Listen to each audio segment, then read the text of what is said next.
ఈ కథ విన్న తరువాత గోవింద అనకుండా ఉండలేరు. గోవిందుడి అద్భుత భక్తి కథ. గోవిందుడు ఒక చిన్న గ్రామంలో రామయ్య అనే పేద భక్తుడు ఉండేవాడు. అతని దగ్గర పెద్దగా ఆస్తి లేదు, డబ్బు లేదు. కాని అతని హృదయంలో మాత్రం గోవిందుడిపై అపారమైన భక్తి ఉండేది. ప్రతిరోజూ ఉదయం లేవగానే గోవిందా గోవిందా అని జపిపించేవాడు. రామయ్యకు భార్య, ఒక చిన్న బిడ్డ ఉండేవాడు. పేదరికం కారణంగా కొన్నిసార్లు ఇంట్లో తినడానికి కూడా సరిపడా అన్నం ఉండేది కాదు. అయినప్పటికీ రామయ్య తన భక్తిని ఎప్పుడూ వదల్లేదు.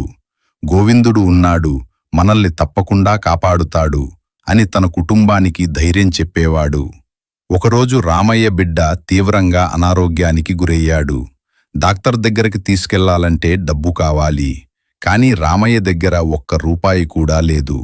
ఆ సమయంలో రామయ్య ఎంతో బాధపడి ఆలయం దగ్గరకు వెళ్లి కన్నీళ్లతో ప్రార్థించాడు. గోవిందా, నా బిడ్డను కాపాడు, నాకేమీ అవసరం లేదు, నా బిడ్డ ఆరోగ్యం బాగుండాలి అని ప్రార్థిస్తూ కూర్చున్నాడు. ఆ సమయంలో అక్కడికి ఒక వృద్ధుడు వచ్చాడు.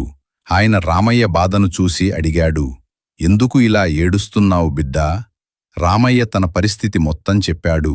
ఆ వృద్ధుడు మృదువుగా నవ్వి, బాధపడకు, అన్నీ బాగానే జరుగుతాయి అని చెప్పి కొంత డబ్బు ఇచ్చాడు. రామయ్య ఆ డబ్బుతో వెంటనే తన బిడ్డను డాక్టర్ దగ్గరకు తీసుకెళ్లాడు. చికిత్స చేయించాక కొన్ని రోజుల్లో బిడ్డ పూర్తిగా కోలుకున్నాడు. రామయ్య చాలా ఆనందపడ్డాడు. తర్వాత ఆ వృద్ధుణ్ణి వెతకటానికి రామయ్య మళ్లీ ఆలయం దగ్గరకు వెళ్ళాడు. కాని అక్కడ ఎవరూ కనిపించలేదు. ఆలయంలోని పూజారి ఒక మాట చెప్పాడు, రామయ్య, నువ్వు చెప్పినట్లుగా ఇక్కడికి ఆ వృద్ధుడు ఎవరూ రాలేదు. కాని భక్తుల కష్టాన్ని చూసి గోవిందుడు స్వయంగా సహాయం చేస్తాడని మా పెద్దలు చెబుతారు. ఆ మాట విన్న రామయ్య కళ్ళలో ఆనంద బాష్పాలు వచ్చాయి. నన్ను కాపాడింది గోవిందుడే అని భావించాడు. అప్పటినుంచి రామయ్య భక్తి మరింత పెరిగింది. ఈ కథ మనకు ఒక గొప్ప సందేశం చెబుతుంది. మనం నిజమైన భక్తితో దేవుణ్ణి నమ్మితే ఎప్పటికైనా ఆయన మన కష్టాలను తప్పకుండా తొలగిస్తాడు.